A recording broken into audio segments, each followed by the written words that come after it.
Friends, ನಮಸ್ಕಾರ ರೀ. ಈ ವಿಡಿಯೋದಲ್ಲಿ ಮೂರೇ ಇಂಗ್ರೀಡಿಯೆಂಟ್ಸ್ಗಳನ್ನು ಬಳಸ್ಕೊಂಡು ಒಂದು ಸಾಫ್ಟ್ ಆದ ಕೊಕೊನಟ್ ಮ್ಯಾಂಗೋ ಬರ್ಫಿನ ಮಾಡೋಣ. ತುಂಬ ಮೃದುವಾಗಿ ಈ ಬರ್ಫಿನ ಮಾಡ್ಕೊಳ್ಬೋದು. ಜಾಸ್ತಿ ಸಮಯನೂ ಹಿಡಿಯೋದಿಲ್ಲ, ಹಾಗೆ ಜಾಸ್ತಿ ಇಂಗ್ರೀಡಿಯೆಂಟ್ಸ್ನೂ ಬೇಕಾಗಿಲ್ಲ.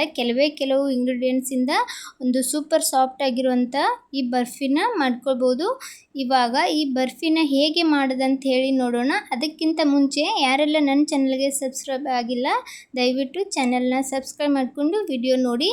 ನಾನಿಲ್ಲಿ ಹಸಿ ಕೊಬ್ಬರಿಯನ್ನು ತೊಗೊಂಡಿದ್ದೀನಿ. ಒಂದು ತೆಂಗಿನಕಾಯಿಯನ್ನು ಒಡ್ಕೊಂಡು ತೊಗೊಂಡು ಹಿಂದಿನ ಭಾಗವನ್ನು ತಗೊಂಡಿದ್ದೀನಿ. ಈ ಥರ ಹಿಂದಿನ ಲೇಯರ್ ತೆಗೆದು ಅದನ್ನು ಚಿಕ್ಕ ಪೀಸಾಗಿ ಕಟ್ ಮಾಡಿಕೊಂಡು ಇವಾಗ ಒಂದು ಮಿಕ್ಸರ್ ಜಾರಿಗೆ ಹಾಕ್ಕೊಂಡು ಅದನ್ನು ಗ್ರೈಂಡ್ ಮಾಡ್ಕೊಳ್ಳೋಣ. ಈ ಥರ ಹಿಂದಿನ ಲೇಯರ್ ತೆಗೆಯೋದ್ರಿಂದ ಚೆನ್ನಾಗಿ ಮೃದುವಾಗಿ ನಾವು ಈ ಬರ್ಫಿನ ಮಾಡ್ಕೊಳ್ಬೋದು. ನೋಡ್ಬೋದು, ನಾನಿಲ್ಲಿ ಈ ಥರ ಅದನ್ನು ಗ್ರೈಂಡ್ ಮಾಡ್ಕೊಂಡಿದ್ದೀನಿ. ಎಲ್ಲ ಕೊಬ್ಬರಿನೂ ಇದೇ ಥರ ಗ್ರೈಂಡ್ ಮಾಡಿ ಇಟ್ಕೊಳ್ಳೋಣ. ಈ ಕಡೆ ಒಂದು ಕಡಾಯಿಗೆ ನಾನು ಆ ಕೊಬ್ಬರಿನ ಅಳತೆ ಮಾಡಿ ಹಾಕ್ತಾಯಿದ್ದೀನಿ. 2 ಕಪ್ನಷ್ಟು ಕೊಬ್ಬರಿ ಆಗಿದೆ. 2 ಕಪ್ಪು ಕೊಬ್ಬರಿ ಹಾಕ್ಕೊಂಡು ಅದನ್ನು ಗ್ಯಾಸ್ನ ಆನ್ ಮಾಡಿಕೊಂಡು ಸ್ವಲ್ಪ ಹೊತ್ತು ಇದನ್ನು ಬೆಚ್ಚಗೆ ಮಾಡ್ಕೋಬೇಕಾಗ್ತದೆ. ಒಂದು ಸ್ವಲ್ಪ ಹೊತ್ತು ಇದನ್ನು ಹುರ್ಕೊಳ್ಳಿ. ಕಲರ್ ಚೇಂಜ್ ಆಗೋವರೆಗೂ ಏನು ಹುರಿಯೋದು ಬೇಡ, ಒಂದು ಸ್ವಲ್ಪ ಇದನ್ನು ಹುರ್ಕೋಬೇಕಾಗ್ತದೆ. ಇದರಲ್ಲಿರುವಂಥ ಹಾಲಿನ ಅಂಶ ಸ್ವಲ್ಪ ಕಡಿಮೆ ಆಗೋವರೆಗೂ ಇದೇ ಥರ ನಿಧಾನವಾಗಿ ಹುರ್ಕೊಳ್ಳೋಣ. ಅದು ಹುರಿಯೋವರೆಗೂ ಈ ಕಡೆ ನಾನು ಹಣ್ಣಾದ ಒಂದು ಮ್ಯಾಂಗೋ ಹಣ್ಣನ್ನು ತೊಗೊಂಡಿದ್ದೀನಿ.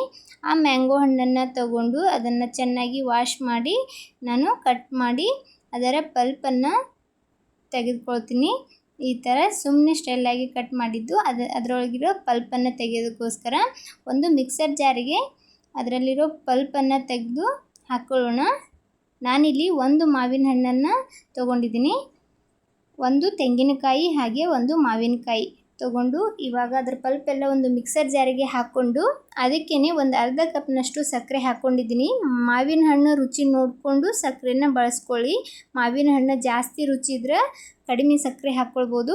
ಒಂದು ಏಲಕ್ಕಿನ ಹಾಕ್ಕೊಂಡು ಅದನ್ನು ಈ ಥರ ಚೆನ್ನಾಗಿ ಗ್ರೈಂಡ್ ಮಾಡ್ಕೊಂಡು ತೊಗೊಂಡಿದ್ದೀನಿ. ಈ ಕಡೆ ಕೊಬ್ಬರಿನೂ ಸ್ವಲ್ಪ ಉದುರಾಗಿ ಆಗಿತ್ತು, ಚೆನ್ನಾಗಿ ಹುರ್ಕೊಂಡಿದ್ದೆ.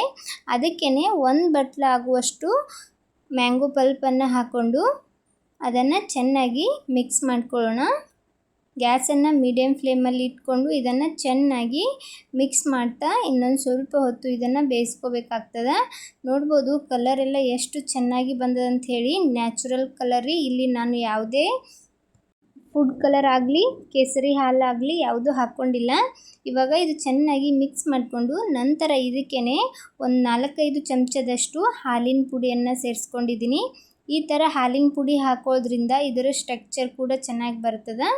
ಹಾಲಿನ ಪುಡಿ ಇಲ್ಲ ಅಂದರೆ ಹಾಲು ಮೇಲಿನ ಗಟ್ಟಿಯಾದ ಕೆನೆಯನ್ನು ಹಾಕ್ಕೊಳ್ಬೋದು. ಇವಾಗ ಹಾಲಿನ ಪುಡಿ ಹಾಕ್ಕೊಂಡು ಗಂಟಾಗದ ಹಾಗೆ ಚೆನ್ನಾಗಿ ಅದನ್ನು ಸ್ವಲ್ಪ ಹೊತ್ತು ಇದೇ ಥರ ಮಿಕ್ಸ್ ಮಾಡ್ಕೊಳ್ಳೋಣ.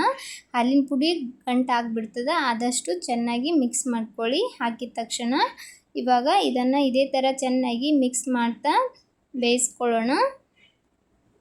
ಇವಾಗ ನೋಡ್ಬೋದು ಇದರ ಕನ್ಸಿಸ್ಟೆನ್ಸಿ ಎಷ್ಟು ತೆಳುವಾಗಿ ಕಾಣ್ತಿದೆ. ಇದು ಗಟ್ಟಿಯಾಗೋವರೆಗೂ ಇದೇ ಥರ ಇದನ್ನು ತಿರುಗಿಸ್ತಾ ಇರಬೇಕು. ಗ್ಯಾಸನ್ನು ಮೀಡಿಯಮ್ ಫ್ಲೇಮಲ್ಲೇ ಇಟ್ಕೊಂಡು ಚೆನ್ನಾಗಿ ಇದನ್ನು ಈ ಥರ ತಿರುಗಿಸ್ತಾ ಇರಿ. ಈಗ ನೋಡಿ ಎಷ್ಟು ಗಟ್ಟಿಯಾಗಿ ಬದಲಾಗ್ತಿದೆ. ತಳ ಬಿಡೋವರೆಗೂ ಇದನ್ನು ಇದೇ ಥರ ಸ್ವಲ್ಪ ಹೊತ್ತು ತಿರುಗಿಸ್ತಾ ಇರಬೇಕು. ಇವಾಗ ಗಟ್ಟಿ ಆಗ್ತಾ ಇರುವಾಗ 1 ಚಮಚದಷ್ಟು ನಾನಿಲ್ಲಿ ತುಪ್ಪನ ಹಾಕ್ಕೊಂಡಿದ್ದೀನಿ. ತುಪ್ಪ ಆಪ್ಷನಲ್ ರೀ, ಇಲ್ಲಿ ಹಾಕಿದ್ರೆ ಹಾಕ್ಬೋದು, ಇಲ್ಲ ಅಂದ್ರೂ ನಡೆಯುತ್ತೆ. ನೋಡ್ಬೋದು ತಳ ಸಹ ಬಿಡ್ತಿದೆ. ಈ ಥರ ಅದು ಮಿಕ್ಸ್ ಮಾಡಿದಾಗ ತಳ ಬಿಡಬೇಕು, ಅಲ್ಲಿವರೆಗೂ ಇದನ್ನು ಚೆನ್ನಾಗಿ ತಿರುಗಿಸ್ತಾ ಇರಬೇಕು. ಕೈಯಲ್ಲಿ ಒಂದು ಸ್ವಲ್ಪ ತೊಗೊಂಡ್ಬಿಟ್ಟು ಈ ಥರ ಉಂಡೆ ಆಗ್ತಿರುವಾಗ ಇದು ರೆಡಿ ಆಗಿದೆ ಅಂತ ಅರ್ಥ. ಈ ಕಡೆ ನಾನು ಒಂದು ಪ್ಲೇಟಿಗೆ ಒಂದು ಸ್ವಲ್ಪ ತುಪ್ಪನ ಚೆನ್ನಾಗಿ ಸವರಿಟ್ಕೊಂಡಿದ್ದೆ. ಅದಕ್ಕೇ ರೆಡಿಯಾಗಿರುವಂಥ ಬರ್ಫಿ ಬ್ಯಾಟರನ್ನು ಹಾಕ್ಕೊಂಡು ಅದನ್ನು ಚೆನ್ನಾಗಿ ಈ ಥರ ಒಂದು ಶೇಪ್ ಮಾಡ್ಕೊಳ್ಳಿ. ಒಂದು ಪ್ಲೇನ್ ಆದ ವಸ್ತುವಿನ ಸಹಾಯದಿಂದ ಈ ಥರ ಅದನ್ನು ಚೌಕ್ ಶೇಪಲ್ಲಿ ನಾನು ಈ ಥರ ಪ್ಲೇನಾಗಿ ಮಾಡ್ಕೋತಾ ಇದ್ದೀನಿ. ಲಾಸ್ಟಲ್ಲಿ ಒಂದು ಸ್ವಲ್ಪ ಪಿಸ್ತಾವನ್ನು ಚಿಕ್ಕದಾಗಿ ಕಟ್ ಮಾಡಿಕೊಂಡು ಮೇಲ್ಗಡೆ ಉದುರಿಸ್ಬಿಟ್ಟು ಈ ಥರ ಪ್ರೆಸ್ ಮಾಡ್ತಾಯಿದ್ದೀನಿ. ಹೀಗೆ ಮಾಡೋದ್ರಿಂದ ಕಟ್ ಮಾಡುವಾಗ ಅದು ಉದುರೋದಿಲ್ಲ. ಇವಾಗ ಈ ಬರ್ಫಿ ರೆಡಿ ಆಗಿದೆ ಆಲ್ಮೋಸ್ಟ್. ಇದು ಸ್ವಲ್ಪ ತಣ್ಣಗಾಗೋವರೆಗೂ ಬಿಡಬೇಕು. ತಣ್ಣಗಾದ ನಂತರ ಇದನ್ನು ಕಟ್ ಮಾಡ್ಕೊಳ್ಳಿ. ಇವಾಗ ಇದು ತಣ್ಣಗಾಗಿದೆ, ಇದನ್ನು ಕಟ್ ಮಾಡ್ಕೊಳ್ಳೋಣ. ನಿಮ್ಗೆ ಯಾವ ಶೇಪಲ್ಲಿ ಬೇಕು ಆ ಶೇಪಲ್ಲಿ ಕಟ್ ಮಾಡ್ಕೊಳ್ಬೋದು. ನಾನಿಲ್ಲಿ ಚಿಕ್ಕದಾಗಿ ಚೌಕ್ ಶೇಪಲ್ಲಿ ಕಟ್ ಮಾಡ್ತಾ ಇದ್ದೀನಿ. ನೋಡ್ಬೋದು ಎಷ್ಟು ಚೆನ್ನಾಗಿ ಈ ಬರ್ಫಿ ಬಂದಿದೆ ಅಂಥೇಳಿ. ಫ್ಲೇವರ್ ಕೂಡ ನ್ಯಾಚುರಲ್ ಆಗಿರುತ್ತೆ, ಹಾಗೆ ಕಲರ್ ಕೂಡ ನ್ಯಾಚುರಲ್. ಯಾವುದೇ ನಾವು ಇಲ್ಲಿ ಕೆಮಿಕಲನ್ನು ಆ್ಯಡ್ ಮಾಡಿಲ್ಲ. ನೋಡಿ ಎಷ್ಟು ಮೃದುವಾಗಿ ಈ ಬರ್ಫಿ ಬಂದಿದೆ ಅಂಥೇಳಿ. ನೀವು ಸಹ ಮಾವಿನ ಹಣ್ಣಿನ ಸೀಸನ್ ಮುಗಿಯುವಷ್ಟರದಾಗ ಇದನ್ನು ಟ್ರೈ ಮಾಡಿ, ಪಕ್ಕಾ ಇಷ್ಟಪಡ್ತೀರಾ. ಹೇಗಾಗಿತ್ತು ಅಂತ ಹೇಳಿ ಕಮೆಂಟ್ ಮಾಡೋದು ಮಾತ್ರ ಮರಿಬೇಡಿ. ನಾನಿಲ್ಲಿ ಒಂದು ಪ್ಲೇಟಿಗೆ ಎಲ್ಲವನ್ನು ಸರ್ವ್ ಮಾಡ್ಕೊಂಡಿದ್ದೀನಿ. ಮಾವಿನ ಹಣ್ಣನ್ನು ಇಷ್ಟಪಡುವವರು ತಪ್ಪದೆ ಈ ರೆಸಿಪಿನ ಟ್ರೈ ಮಾಡಿ, ತುಂಬ ಇಷ್ಟಪಡ್ತೀರಾ. ಈ ಸಿಂಪಲ್ ರೆಸಿಪಿ ನಿಮ್ಗೆ ಇಷ್ಟ ಆಗಿದೆ ಅಂದ್ಕೊಂಡಿದ್ದೀನಿ. ಇಷ್ಟ ಆದರೆ ತಡ ಮಾಡಿಬಿಡಿ, ಒಂದು ಲೈಕ್ ಕೊಡಿ. ಹಾಗೆ ಇದೇ ಥರದ ಇನ್ನಷ್ಟು ರೆಸಿಪಿಗೋಸ್ಕರ ರಮ್ಯ ಮನೆ ಅಡುಗೆ ಚಾನಲನ್ನು ಸಬ್ಸ್ಕ್ರೈಬ್ ಮಾಡ್ಕೊಳ್ಳಿ. ಯಾರೆಲ್ಲ ಚಾನಲ್ಗೆ ಸಬ್ಸ್ಕ್ರೈಬ್ ಆಗದೆ ವಿಡಿಯೋ ನೋಡ್ತಾ ಇದ್ದೀರಾ, ದಯವಿಟ್ಟು ಚಾನಲನ್ನು ಸಬ್ಸ್ಕ್ರೈಬ್ ಮಾಡಿಕೊಂಡು ವಿಡಿಯೋನ ನೋಡಿ. ನನ್ನ ವಿಡಿಯೋ ಯಾರೆಲ್ಲ ನೋಡ್ತಾ ಇದ್ದೀರಾ ಅವರಿಗೆ ಧನ್ಯವಾದಗಳು.